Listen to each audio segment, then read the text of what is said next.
Critical theory is the basis for gay studies, black studies, women's studies, and various other studies departments found on American university campuses today. These departments are the home base of political correctness.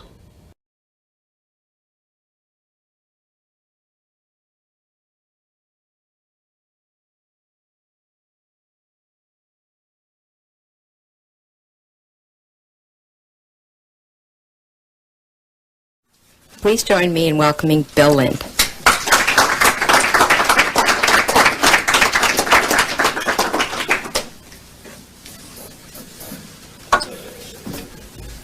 Where does all this stuff we've heard about this morning, the victim feminism, the gay rights movement, the invented statistics, the rewritten history, the lies, the demands, all of the rest of it, where does it come from? I would hope that that would be a question that would be at the forefront of the mind of anyone who is caught up in this. When I was listening to our first panelist talk about the discovery that men and women's brains differ as regard to their ability with spatial relationships, I immediately thought of the fact that anyone who's ever gone grocery shopping knows that, because 9 out of 10 shopping carts left in the middle of the aisle are left there by women. If I said that today on many American campuses, I would be hauled up on trial, literally on trial, in a kangaroo court and face some kind of punishment. For the first time in our history, Americans have to be fearful of what they say, of what they write, and of what they think. They have to be afraid of using the wrong word, a word that is denounced as offensive or insensitive, as racist, sexist, or homophobic. We have seen other countries, particularly in this century, where this has been the case, and we have always regarded them with a mixture of pity and, to be truthful, some amusement, because it has struck us as so strange that people would allow a situation to develop where they had to be afraid of what words they used. But we now have that situation in this country. We have it primarily on college campuses, but we have it spreading throughout the whole society. Where does it come from? What is it? We call it political correctness. The name originated as something of a joke, literally in a comic strip, and we tend to still think of it somehow as only half serious. In fact, it's deadly serious. It is the great disease of our century, the disease that has left tens of millions of people dead in Europe, in Russia, in China, indeed around the world. It is the disease of ideology. PC is not funny. PC is deadly serious. And if we look at it analytically, and if we look at it historically, we quickly find out exactly what it is. Political correctness is cultural Marxism. It is Marxism translated from economic into cultural terms in an effort that goes back not to the 1960s and the hippies and the peace movement, but back to World War I. If we compare the basic tenets of political correctness with classical Marxism, the parallels are very obvious. First of all, both are totalitarian ideologies.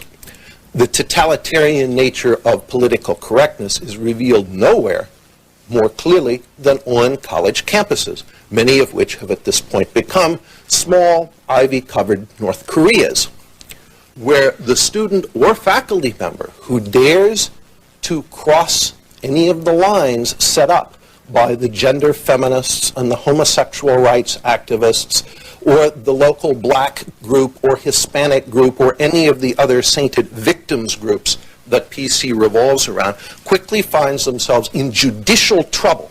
They face, within the small legal system of the college, they face formal charges, they face some kind of star chamber proceeding, and they face punishment. That is a predecessor, that is a little look into the future that political correctness intends for the nation as a whole. Indeed, all ideologies are totalitarian, because the essence of an ideology, and I would note that conservatism, correctly understood, is not an ideology, but the essence of an ideology is it takes some philosophy and it says, on the basis of this philosophy, certain things must be true, such as women are oppressed, and that the whole of the history of our culture is the history of the oppression of women. Since reality contradicts that, reality must be forbidden. It must become forbidden to acknowledge the reality of either our history or our current circumstances. People must be forced to live a lie.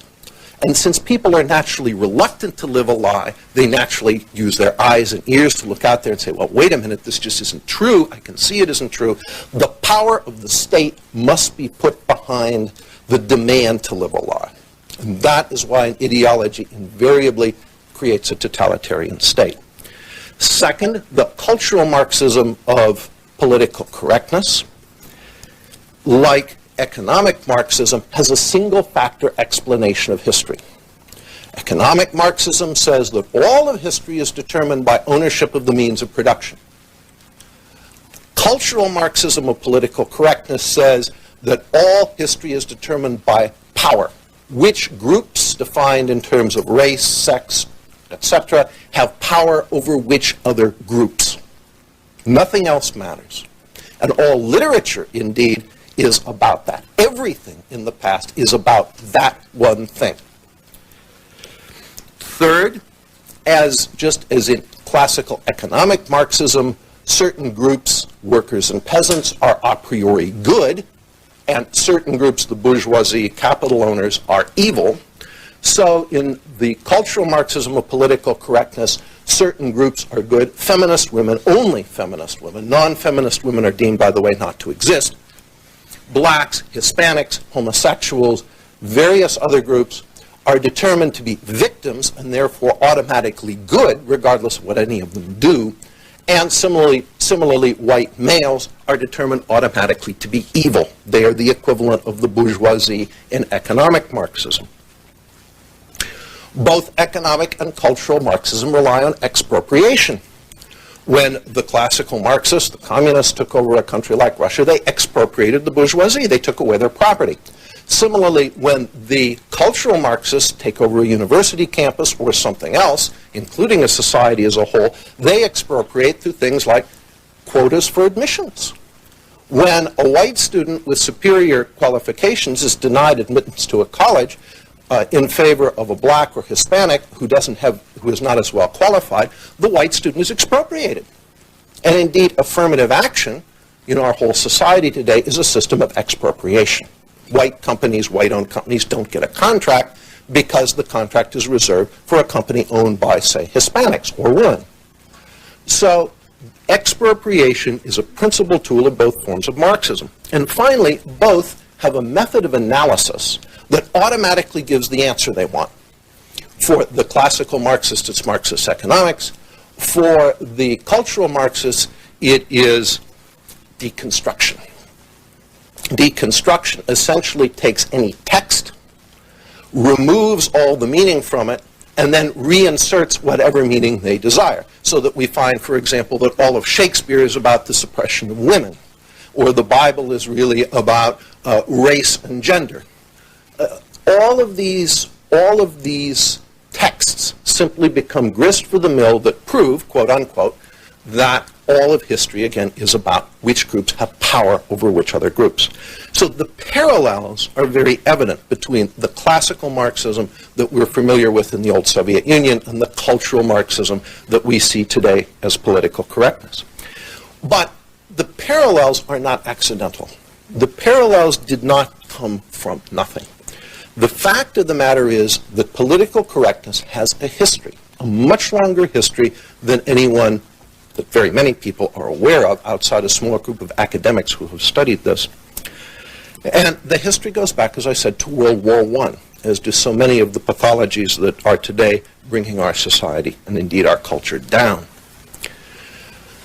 Marxist theory said that when the general European war came, as it did come in Europe in 1914, that the working class throughout Europe would rise up and overthrow their governments, the bourgeois governments, because the workers had more in common with each other across national boundaries than they had in common with the bourgeoisie and the ruling class in their own country. Well, 1914 came, and it didn't happen. Throughout Europe, the workers rallied to their flag and happily marched off to fight each other. The Kaiser shook hands with the leader of the then Marxist Social Democratic Party in Germany and said, "There are no parties now, there are only Germans." And this happened in every country in Europe. So something was wrong. Marxists knew by definition it couldn't be the theory. In 1917, they finally get a Marxist coup in Russia, and it looks like the theory is working. But then it stalls again. It doesn't spread. And when attempts are made to spread it immediately after the war, with the Spartacist uprising in Berlin, with the Bellicon government in Hungary, with the Munich Soviet, the workers don't support them. So the Marxists had a problem, and two Marxist theorists went to work on it, Antonio Gramsci in Italy and Georg Lukács in Hungary. Gramsci said that the workers can never see their true class interest as defined by Marxism until they are freed from Western culture and particularly from the Christian religion, that they are blinded by culture and religion to their true class interests. Lukács, who was considered the most brilliant Marxist theorist since Marx himself, said in 1919, "Who will save us from Western civilization?" He also theorized that the great obstacle to the creation of a Marxist paradise was the culture, was Western civilization itself. And he gets a chance to put his ideas into practice, because when the homegrown Bolshevik Bellicon government is established in Hungary in 1919, he becomes deputy commissar for culture. And the first thing he did was introduce sex education into the Hungarian schools. That ensured, by the way, that the workers would not support the Bellicon government, because the Hungarian people looked at this aghast, workers as well as anyone else. But he already had made the connection that today many of us are still surprised by, that we would consider the latest thing. In 1923, in Germany, a think tank is established that takes on the role of translating Marxism from economic into cultural terms, that creates political correctness as we know it today, and that essentially has created the basis for it by the end of the 1930s. This comes about because the young, very wealthy son of a millionaire German trader, a fellow named Felix Weil, has become a Marxist, and he has lots of money to spend. And he is disturbed by the divisions among the Marxists. So he sponsors something called the First Marxist Work Week, when he brings Lukács and many of the key German thinkers together for a week of working on the differences within Marxism. And then he says what we need is a think tank. Washington's full of think tanks today. We think of those as very modern. In fact, they go back quite a ways. He endows an institute associated with Frankfurt University, established in 1923, that was originally to be known as the Institute for Marxism. But the people behind it decided at the beginning, in a tendency that now is very clear in political correctness as a whole, that it was not to their advantage to be openly identified as Marxists. The last thing political correctness wants is for people to figure out that it's a form of Marxism. So they instead name it the Institut für Sozialforschung, the Institute for Social Research. Weil is very clear about his goals here. In 1971, he wrote to Martin Jay, the author of a principal book on the Frankfurt School, as the Institute for Social Research, it soon becomes known as informally. He said, quote, "I wanted the Institute to become known and perhaps famous due to its contributions to Marxism." Well, he was successful. The first director of the Institute, Karl Grünberg, an Austrian economist, concluded his opening address, according to Martin Jay, by clearly stating his personal allegiance to Marxism as a scientific methodology. Marxism would be the ruling principle at the Institute, and that never changed. The initial work of the Institute was rather conventional. But in 1930, it acquired a new director named Max Horkheimer. And Horkheimer's views were very different. He was very much a Marxist renegade. In addition, overall, the people who create and form the Frankfurt School are renegade Marxists. They're still very much Marxist in their thinking, but they're effectively read out of the party. Moscow looks at what they're doing and says, wait a minute, this isn't us. We're not going to bless this. Horkheimer's initial heresy is he's very interested in Freud. And the key to making the translation of Marxism from economic into cultural terms is essentially that it combined it with Freudianism. Again, Martin Jay writes, if it can be said that in the early years of its history, the Institute concerned itself primarily with an analysis of bourgeois society's socio-economic substructure, and I'd point out that Jay is very sympathetic to the Frankfurt School. I'm not reading from a critic here. In the years after 1930, its prime interest lay in its cultural superstructure. Indeed, the traditional Marxist formula regarding the relation between the two was called into question by critical theory.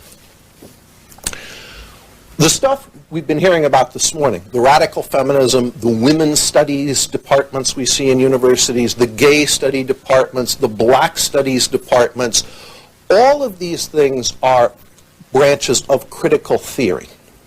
What the Frankfurt School essentially does is, drawing on both Marx and Freud, in the 1930s, it creates a theory that it calls critical theory. The term is ingenious because you're tempted to ask and say, all right, what is the theory? The theory is to criticize. The theory is that the way to bring down Western culture and the capitalist order is not to lay out an alternative. They explicitly refuse to do that. They say it can't be done, that we can't not imagine what a free society would look like, their definition of free, as long as we're living under repression, the repression of a capitalist economic order which creates, in their theory, the Freudian condition, the conditions Freud describes in individuals of repression. That we cannot even imagine this. What the critical theory about is simply criticizing. It calls for the most destructive criticism possible in every possible way, designed to bring the current order down. And of course, when we hear about, again, these comments that feminists saying that, well, the whole of society today is just out to get women and so on, that kind of criticism is all a derivative of critical theory. It is all coming in the 1930s, not the 1960s.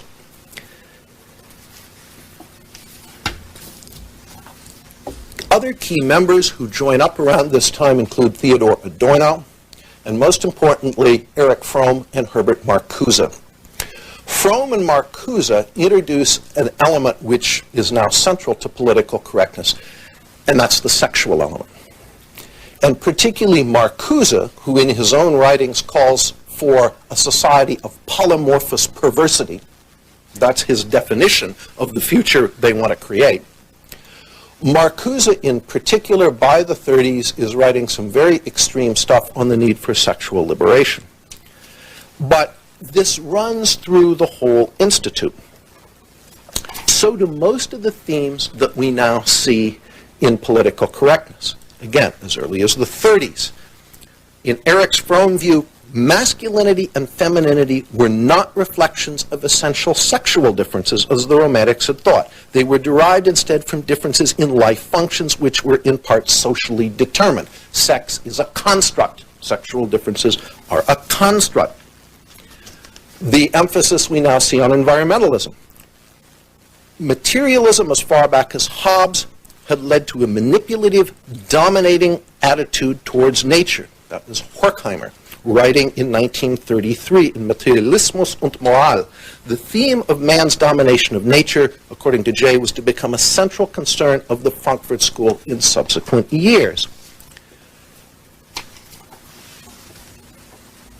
Horkheimer's antagonism, again in the 30s, to the fetishization of labor, here's where they're obviously departing from Marxist orthodoxy, expressed another dimension of his materialism, the demand for human sensual happiness. In one of his most trenchant essays, Egoism and the Movement for Emancipation, written in 1936, he discussed the hostility to personal gratification inherent in bourgeois culture.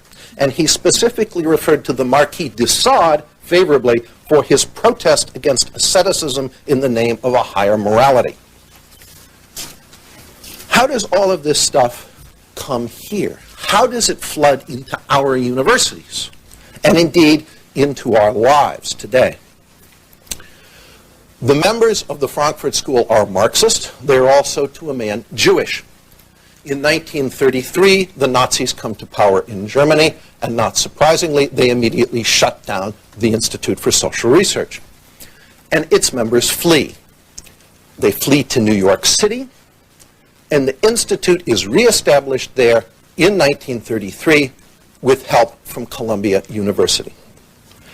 And the members of the school, gradually through the 30s, though most of them continue to write in German, they gradually shift their focus from critical theory about German society, destructive criticism of every aspect of that society, to critical theory directed at American society.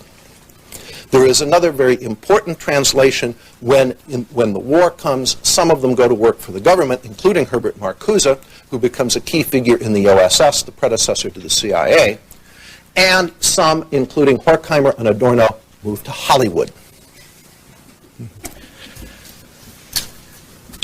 These origins of political correctness would probably not mean much to us today, except for two subsequent events.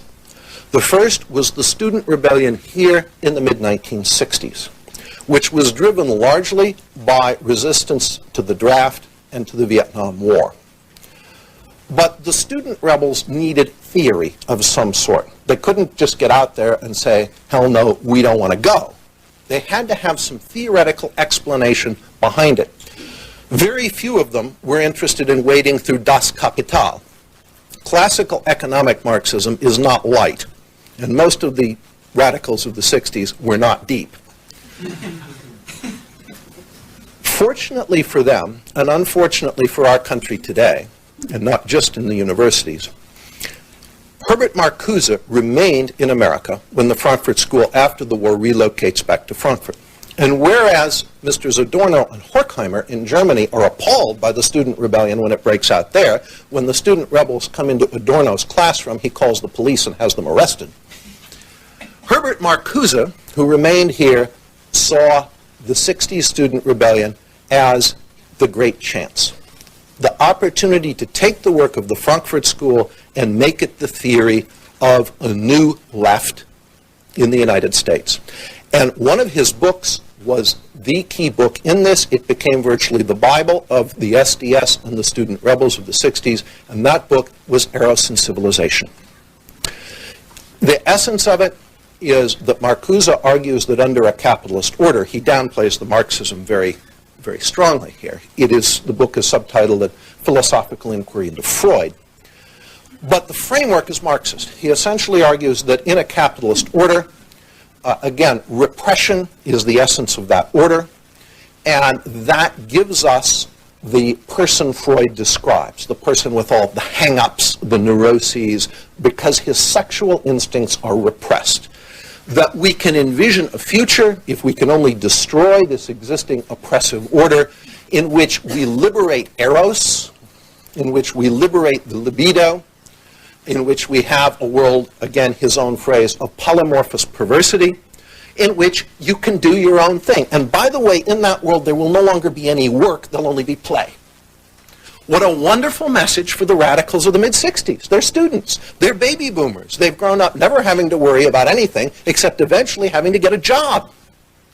And here comes along a guy who's writing in ways they can easily follow and doesn't require them to read a lot of heavy Marxism and tells them everything they want to hear, which is essentially, do your own thing. If it feels good, do it. You never have to go to work. And by the way, Marcuse is the man who creates the phrase, make love, not war.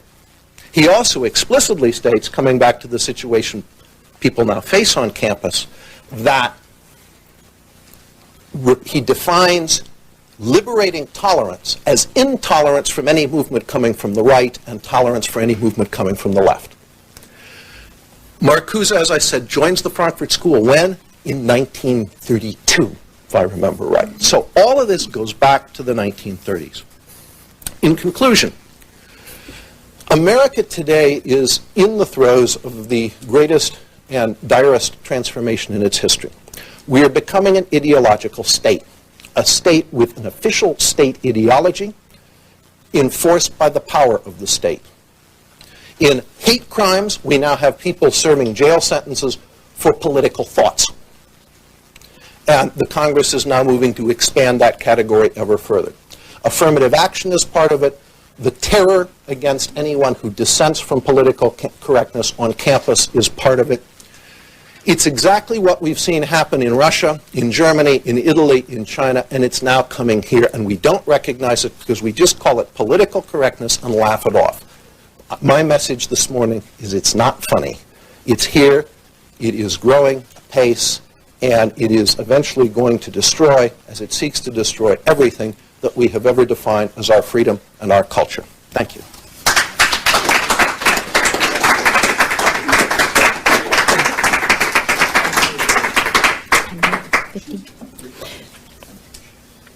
Okay, thank you so much to all our panelists. They were excellent.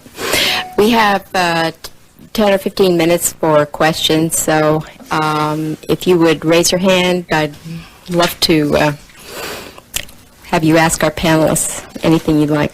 Since we have a lot of victim groups here today, I'm sure that a lot of you will. Yes, Wes. Obviously, Bill, this whole thing that you've discussed predates, if it predates the 60s, it certainly predates Bill Clinton's administration.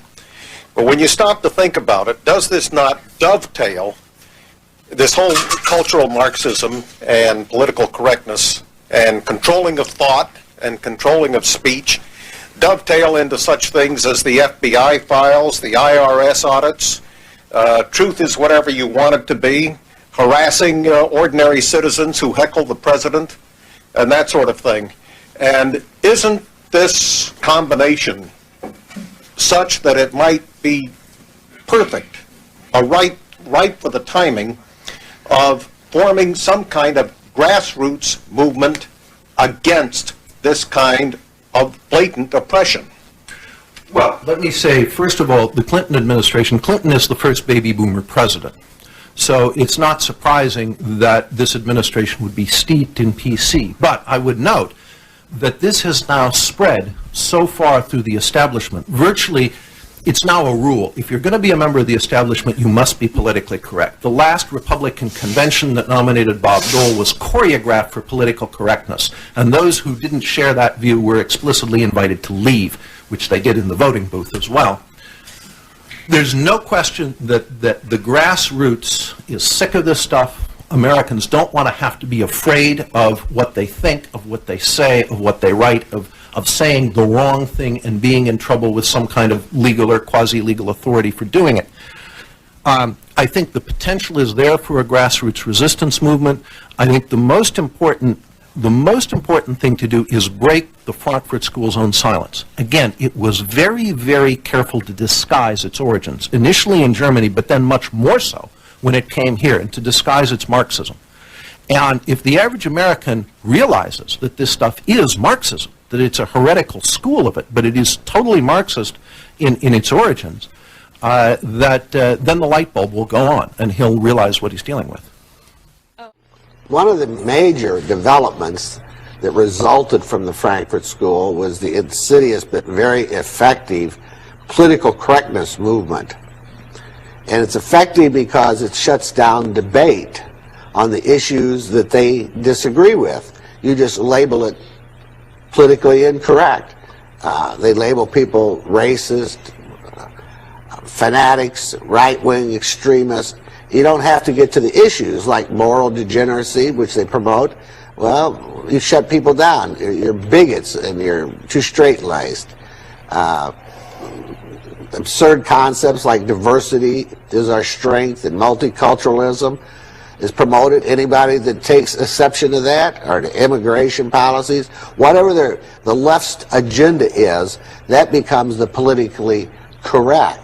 And those that disagree, which the vast majority of the American people do on most of these issues, they shut down debate on it within the media and the institutions, particularly in education, by simply labeling it as politically incorrect. How dare you have these thoughts after we've already told you that this is what we're supposed to believe in, and this is how we're supposed to think, that the people themselves really don't get an opportunity, and that's why some of these young people have been brainwashed, because they're never given the opportunity to hear the opposition point of views. And so this is one of the probably the most insidious and most effective weapons that the left has developed, is this whole concept of what's politically correct and what is politically incorrect.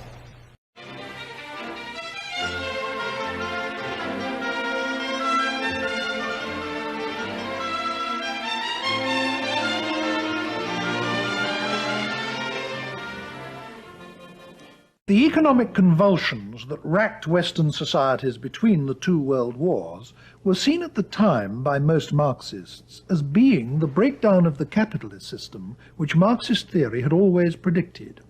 However, whereas according to the theory this was supposed to lead to communism, in not one single such Western society did communist regimes emerge. What did emerge in several of them was fascism. Some Marxists were disillusioned by this, to the point of abandoning Marxism. Others refused to question Marxist theory regardless of what actually happened. But there were many in between, people who remained or wanted to remain Marxists, but who felt that Marxism would have to be seriously re-examined if it was to continue to remain credible. One such group of people came together in Frankfurt in the late 1920s and have come to be known since as the Frankfurt School. Actually, they didn't stay in Frankfurt long, but the name has stuck. They left Germany in the early 1930s, in the period just before and after the Nazis came to power, and by the mid-30s the key figures had all settled in the United States.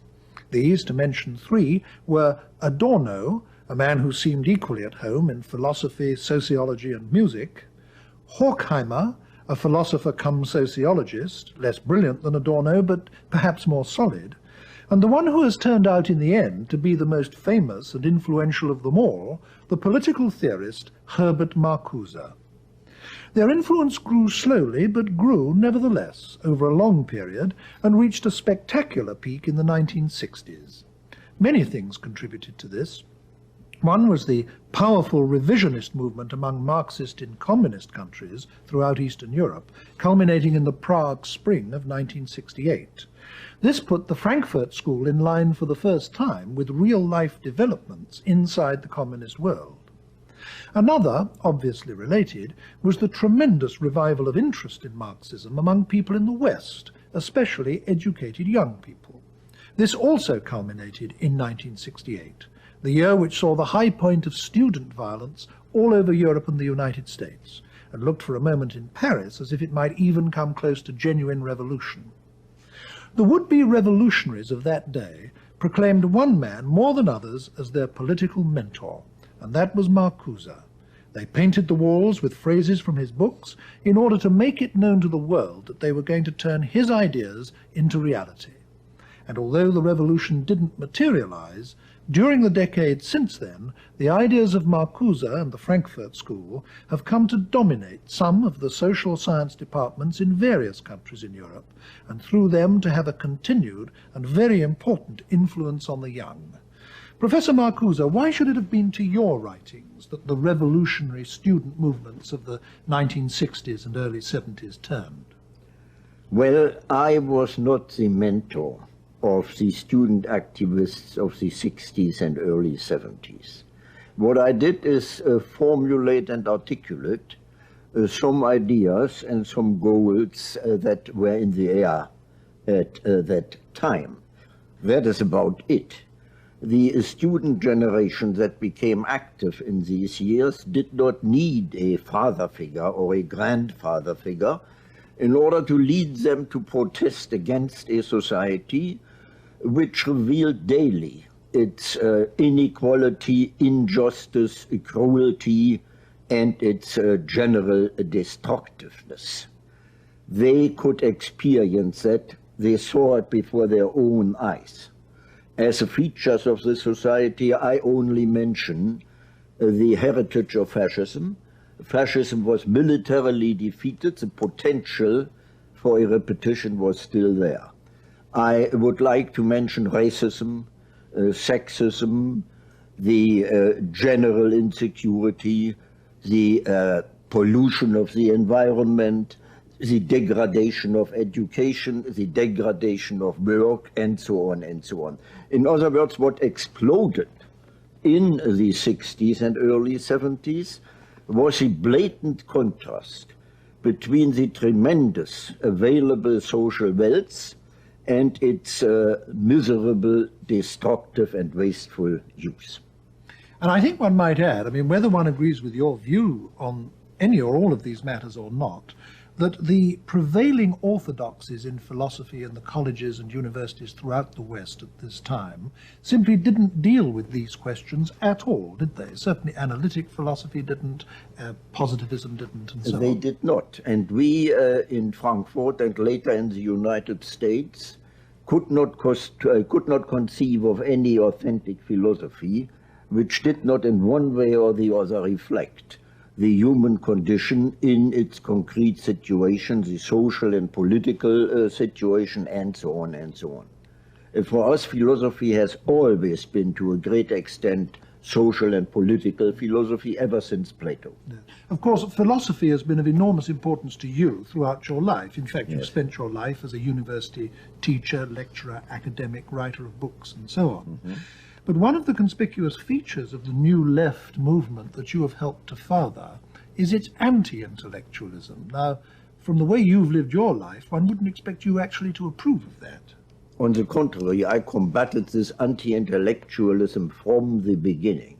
The reason for this anti-intellectualism are, in my view, the isolation of the student movement from the working class, and the apparent impossibility of any spectacular political action. This led gradually to some kind of, well, let me say inferiority complex, some kind of self-inflicted masochism, which found expression, among other things, in this contempt for intellectuals because they are only intellectuals and don't achieve anything in reality. I must say it's of unique interest to hear criticisms of the New Left from you, of all people. While we're on this subject, what other important defects do you think that the New Left movement has developed as it has gone along?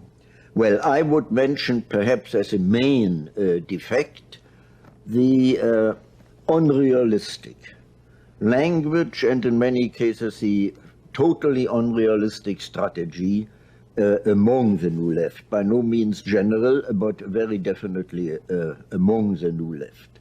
The refusal to recognize that we are not in a revolutionary situation in the advanced industrial countries, that we are not even in a pre-revolutionary situation, and that the strategy has to be adapted to this situation.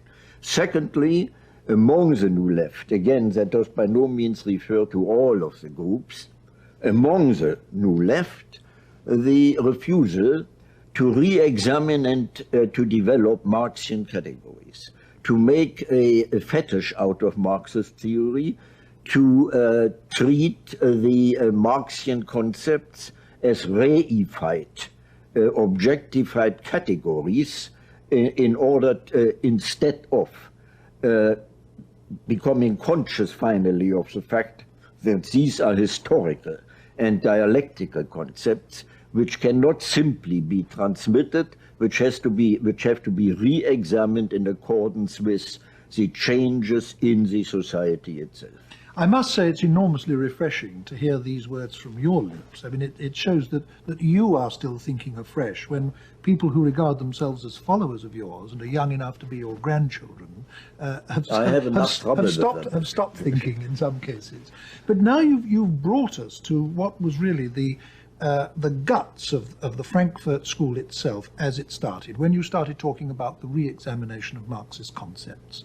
As I said in my introduction to this program, it was the feeling that Marxism had to be re-examined and reconstructed that gave rise to your movement, particularly as a result of fascism. But fascism wasn't the only thing that precipitated it, was it? I mean, there were other political factors too. Can you comment on what some of them were? You mean some of the factors which demanded a revaluation of Marxian categories?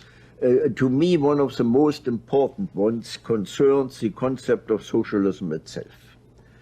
In the development of Marxian theory, not in Marx himself, but in the development of his theory, socialism has become, the concept has almost entirely been focused on a more rational, larger development of the productive forces, on an ever higher productivity of labor, on a more rational distribution of the project, instead of stressing that a socialist society, as Marx envisaged it, at least the younger Marx envisaged it, was a society qualitatively different from all preceding societies.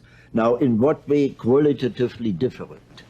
The main point, I would say, is for Marx, a genuine socialist society was a society in which the quality of life was decidedly different from the existing societies. Meaning, in a genuine socialist society, labor, full-time alienated labor, would no longer be the measure of wealth and value. In an authentic socialist society, men and women could live their life without fear, without being compelled to spend their entirely adult existence in alienated performances. This image has been obscured, and the result was some kind of frightening continuity between the developed and advanced capitalist societies and the image of a socialist society. Yes, socialism began to become like its enemy, so to speak. Exactly. I know from your writings that you had other very central criticisms of Marxist theory. Two that I would like to mention, partly because they're probably connected in your mind, is that you regarded Marxism as anti-libertarian, or at least insufficiently libertarian, as the Marxist tradition developed, and you also thought that it didn't take sufficient account of the individual. Now, it would be very interesting to hear you comment on those 2 points. Marx did not concern himself very much with the individual, and he didn't have to, because at his time, the very existence of the proletariat made this class a potentially revolutionary class. Now, things have changed considerably since. You know, the question is to what extent can the present working class in the advanced industrial countries still be called a proletariat? The Western European countries have abandoned this concept altogether.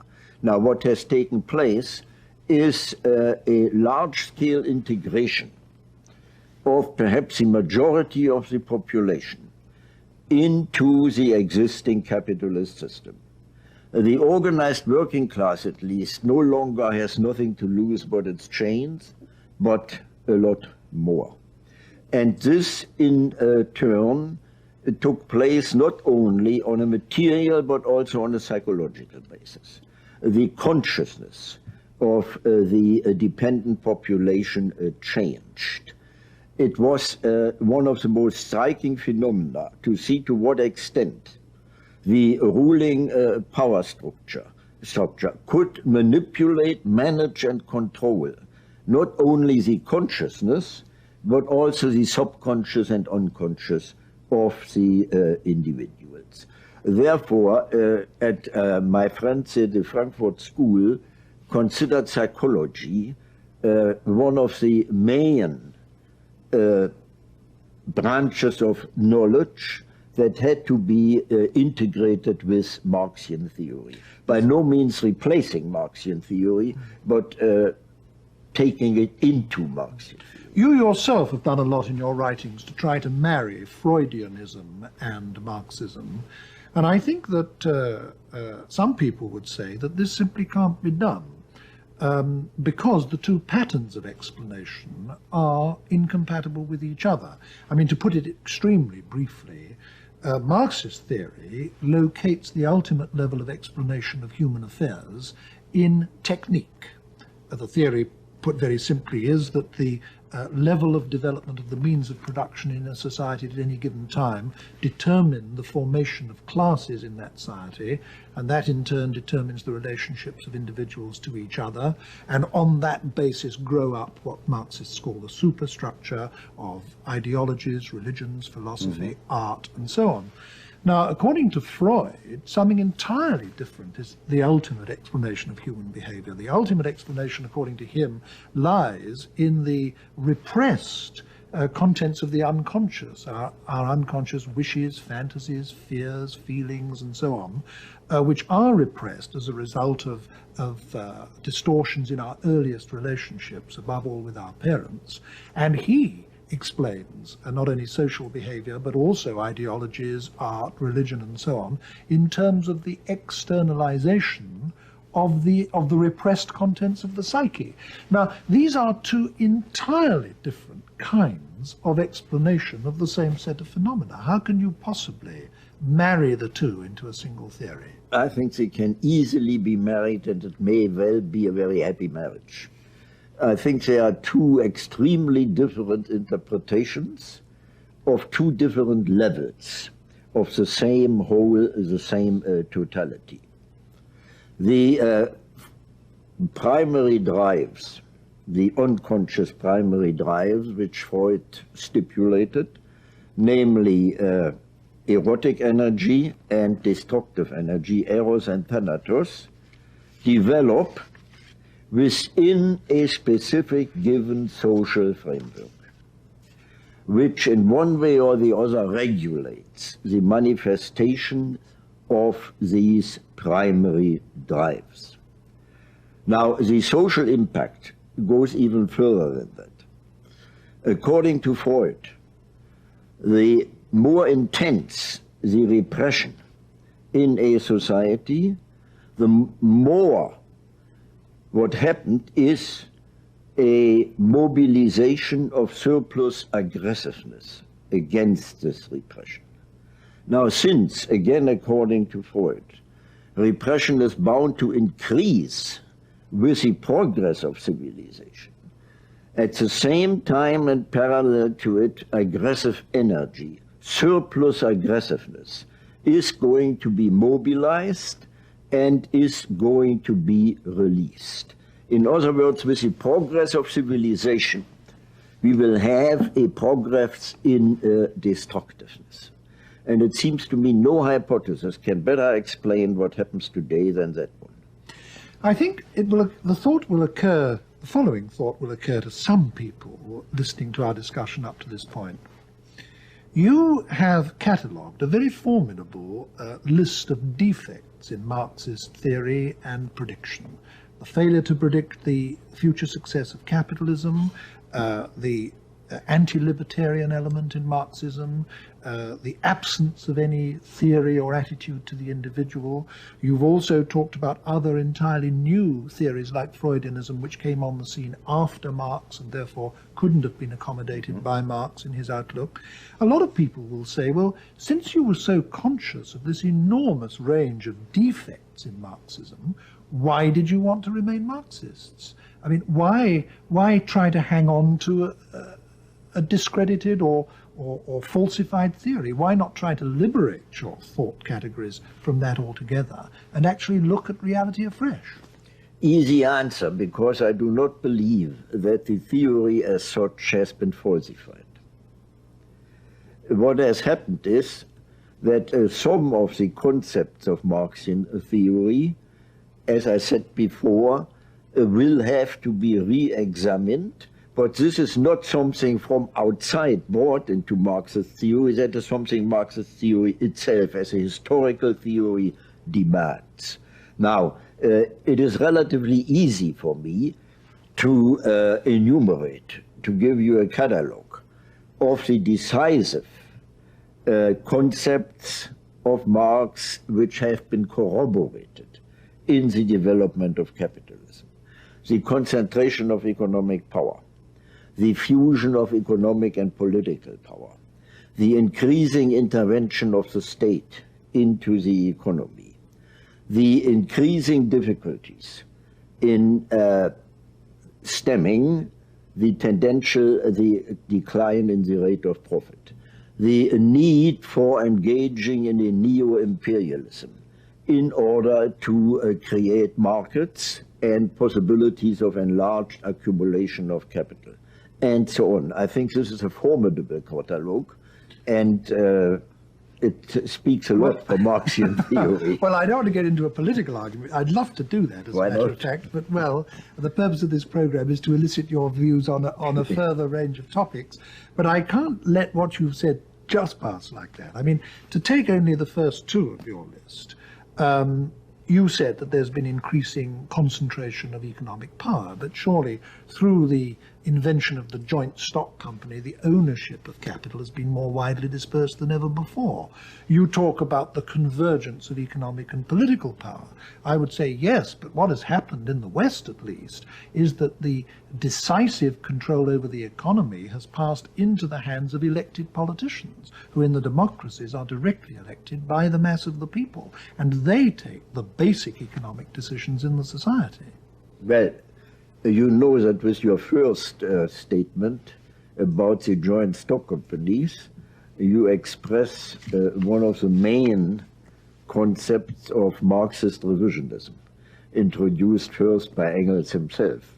They considered the joint stock companies with a dispersed ownership already as pre-forms of a socialist society. Now we know today that this is obviously wrong, and you will not maintain that, for example, in the great multinational corporations, the stockholders control the policy, national and global, of these corporations. It is not the ownership alone that matters, but the control of the productive forces, which is decisive.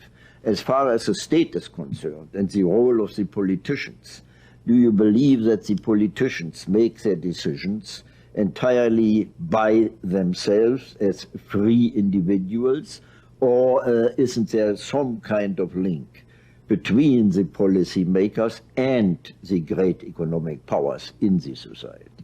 Well, the politicians certainly aren't dominated by the great economic powers, but anyway, I think I will have to let that pass reluctantly and get back to the Frankfurt School.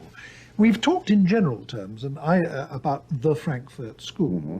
I mentioned two or three of the individuals in my opening remarks, but I think it would be especially interesting to hear just a word from you about who the main individuals were and what they were like, because after all, they were your close friends and associates. Well, Horkheimer was the director of the institute. He was not only a thoroughly trained and knowledgeable philosopher and sociologist, but also in a strange sense, a financial wizard who could take care very well of the material basis, as it were, of the institute, not only in Germany, but also afterwards in the United States. A brilliant man, and nothing that was written in the periodical of the institute and afterwards was written without previous discussion with him and with the other collaborators at the institute. Adorno, a genius. I have to call him a genius, because I have never seen anyone who was, as you already mentioned, so equally well at home in philosophy, sociology, psychology, music, whatever it may be. It was absolutely amazing. When he talked, it could be printed without any change. It was perfectly ready for print. Then are those who are unjustly neglected or forgotten. Leo Lowenthal, the literary critic of the Institute, Franz Neumann, a brilliant legal philosopher, Otto Kirchheimer, equally well familiar in legal philosophy, Frederick Pollock, and especially Hendrik Grossman, the most orthodox of all Marxist economists I have ever met. He predicted the collapse of capitalism for a very specific year he gave. In the meantime, it turned out it wasn't quite correct. Like the medieval churchmen predicting the end of the exactly, world. Yes. Exactly. And Pollock, who after all wrote, I think, the first article, in which he tried to argue that there are no compelling internal reasons why capitalism should collapse. Now, one of the things that you all as a group pioneered in the perhaps late 20s, and certainly early 30s, was the shift of interest in Marxist studies back from the works of the mature Marx to the works of the earlier Marx, the things he wrote when he was more directly under the influence of Hegel. And one of the many things, I think, that came out of that, which has been of continuing influence ever since, is an interest in the notion of alienation. I think alienation in its modern sense was coined by Hegel, taken up and given a new significance by Marx, and then almost, you can say, fell out of Western thought for nearly 100 years. And you, plural, were instrumental in bringing it back, weren't you? It would be very interesting to hear your comments on the importance of this idea. Well, that's a very complicated story. According to Marx, alienation was a socio-economic concept.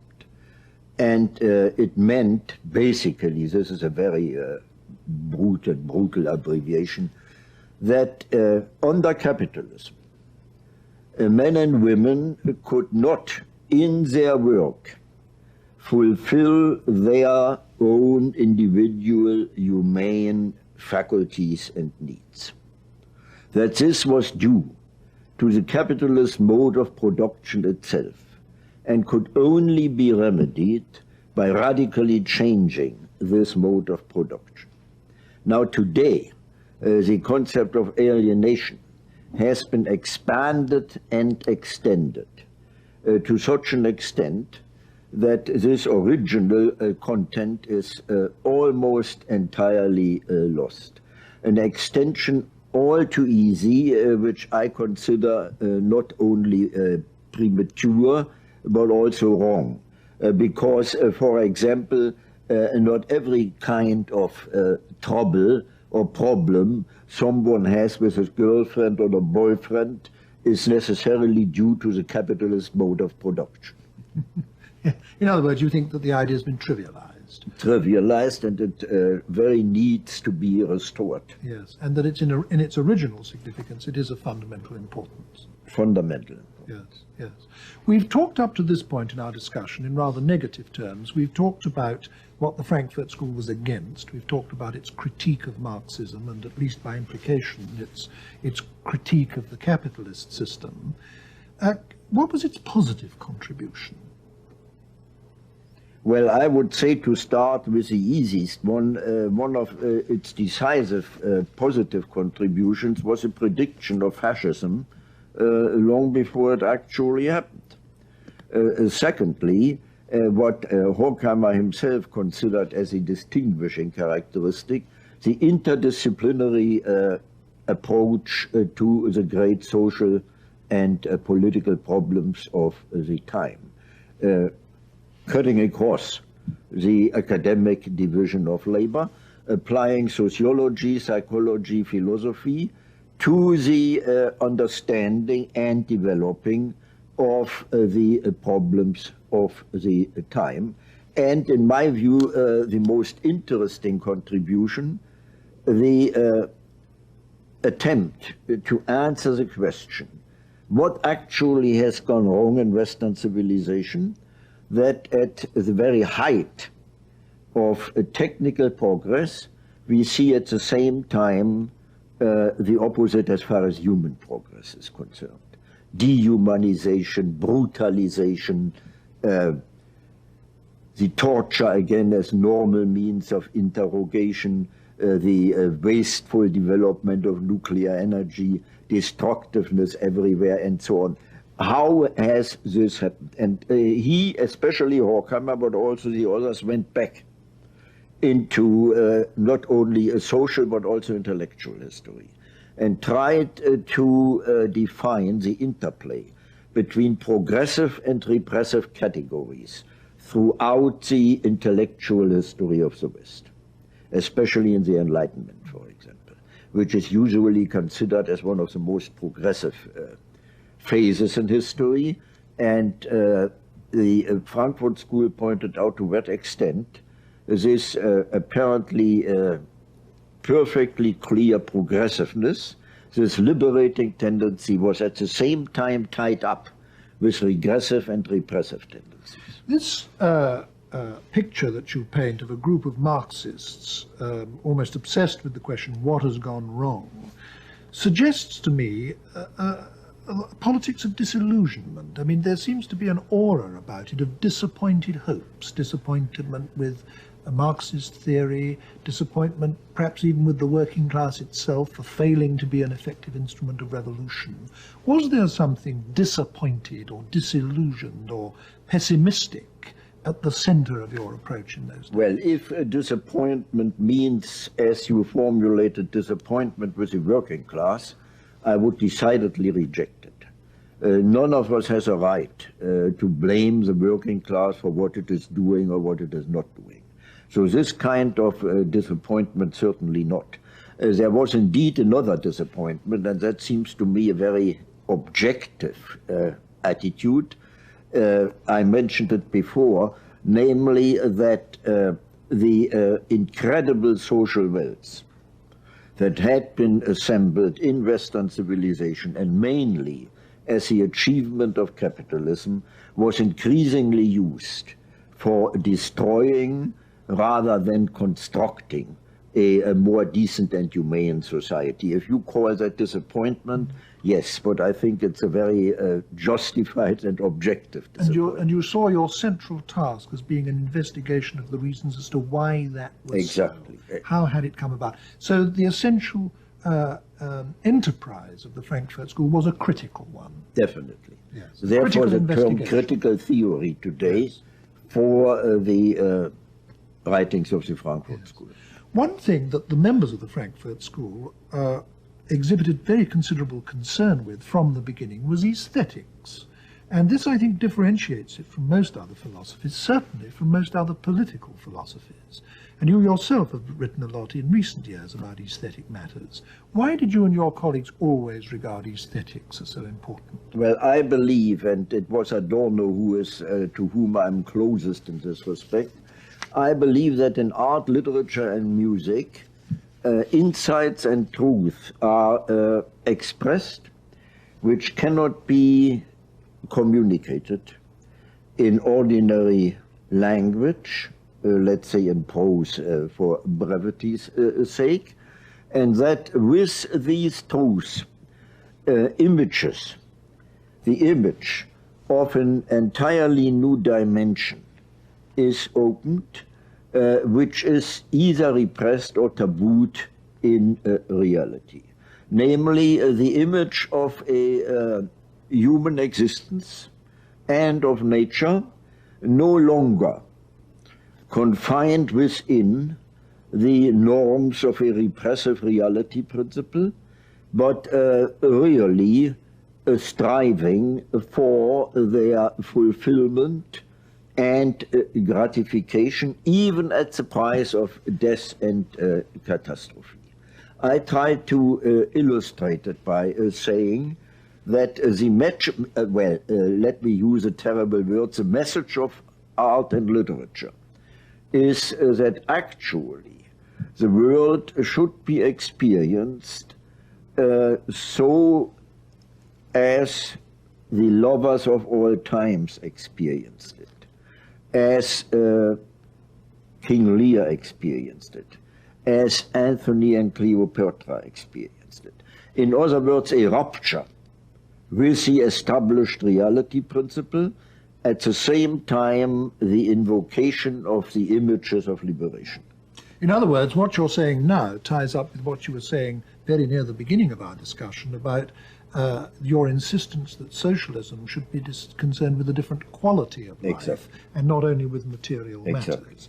And that means that you, at least, see literature as a repository of new values, and you don't just see it as a critique of existing society or a revolutionary instrument in the way that many Marxist critics, literary critics I would do. say it is all authentic literature is both. It is on the one hand accusation of the existing society, but on the other hand, and internally linked to it, always the images of liberation.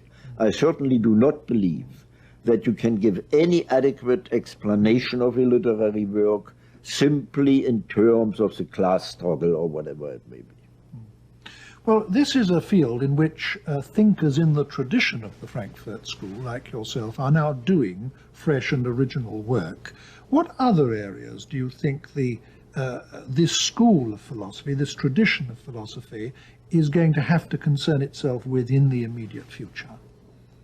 Well, I can in this respect only talk of myself.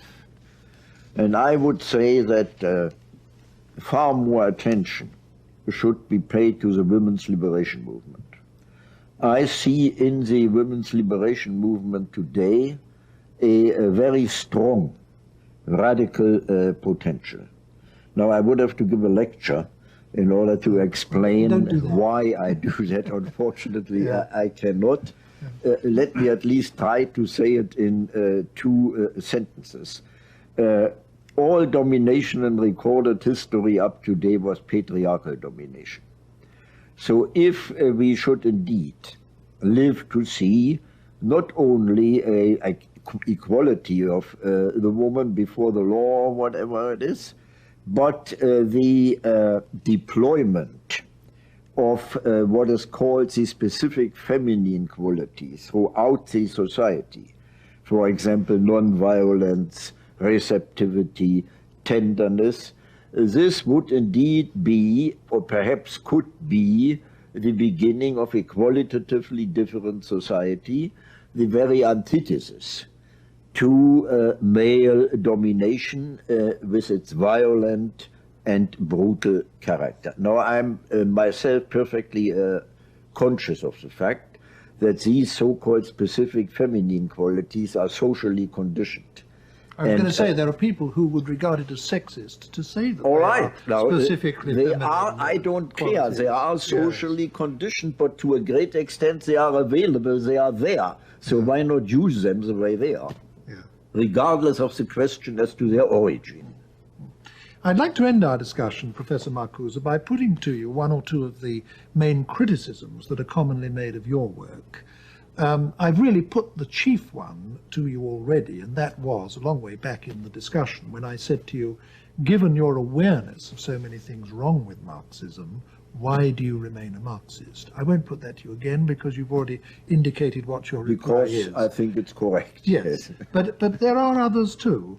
For example, it's commonly said of the new left movement that has developed to such a large degree out of your work that it is elitist, that you have these little groups of, for the most part, middle class and some would say self-admiring intellectuals, divorced from the working class, as you yourself acknowledged earlier, regarding themselves as the instruments of revolution.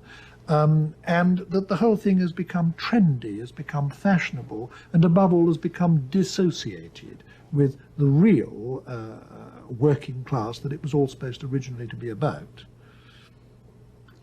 Well, the term elitist I would reject entirely. I think it is another expression of the self-inflicted masochism among the new left. It isn't an elitism. What we have are simply groups, which I would like to call catalyst groups, which, because of the privilege of their education and training, indeed develop intelligence, theory, as remote from the material process of production. that cannot be remedied by any dictum. This can be remedied only in the process of change itself. Now, I have never maintained that these catalyst groups could ever replace the working class as subjects and agents of the revolution. They are educational groups, mainly political, but not only political education. Their main task is the development of consciousness, trying to counteract the management and control of consciousness by the established power structure, and so on. But they are certainly not a substitute for the working class itself. Now, the second point you brought up, the language. To a great extent, now, I agree. if I may stop you here, Professor Marcuse, this was something I said to you before we went on the air to tape this program. So let me say it again so that the viewers will know. This was something that I was saying in criticism of you when we were talking earlier. What I said then, and I'll repeat it now, is that I think something that may sound like a trivial criticism, but is not trivial, is that so many of the writings of the Frankfurt School are in fact very, very difficult to read. Worse than that, they're turgid, sometimes unintelligible. I exempt, and I do it sincerely, yours from this. Your writings they're bad enough. Your writings, Adorno, for example. Earlier in this discussion, you described Adorno as a genius. Now, I find some Adorno literally unreadable. Now, that seems to me to constitute an enormous barrier between the ideas you were trying to disseminate and the public you were trying to disseminate them to. And this is a serious criticism. And if anything, it's made greater by the fact that other alternative philosophies are often expanded by writers who are very good writers. For example, in the analytic tradition, there is almost a tradition of wit and verve. I mean, Bertrand Russell won the Nobel Prize for Literature. So, incidentally, did Jean-Paul Sartre, probably the leading exponent of existentialism. So, when one reads existentialism or analytic philosophy, you concealed Heidegger. Well, I deliberately didn't mention Heidegger because he doesn't fit my thesis. Exactly. But nevertheless, I think it is fair to say that the writings of the Frankfurt School as a whole are extraordinarily turgid. Now, why was that? Why is it? Well, to a great extent, to some extent, I agree with you. And I confess that there are many things in Adorno I don't understand. I want at least to say one word about his justification. It was that ordinary language, ordinary prose, even a little sophisticated one, has been so much permeated by the establishment, by the express so much the controls and the manipulation of the individual by the power structure, that already in the language you use, you have to indicate the rupture with conformity. Therefore, the attempt to convey this rupture already in the syntax, in the grammar, in the vocabulary, whatever it may be. Now, whether or not that is acceptable, I don't know. The only thing I would say, there's an equally great danger in the premature popularization of the terribly complex problems we face today. We've reached the end of our discussion now, Professor Marcuse, but to close, I would like to put a personal question to you, and I do it because you've had an experience in life which must have happened to remarkably few human beings in history. You spent almost a whole lifetime as an academic, known to a comparatively small circle, your pupils, the readership of the rather specialized readership of your books and articles. And then suddenly, when you were literally nearly 70, you became, almost overnight, one is tempted to say, a world figure. Now, this is an astonishing thing to happen to anyone. What was it like to have it happen to you? Well, on the one hand, I enjoyed it tremendously. On the other hand, I found it somehow not deserved. And I may end, if this is the end, on a rather impertinent note. No, it isn't so impertinent. I always said, when I was asked, how is that possible, I said, I appear only as such a figure because the others are still more stupid than I am. But no one could ever have expected it, and I suppose you never expected it, did you? No, I certainly didn't. Well, thank you very much, Professor Marcuse.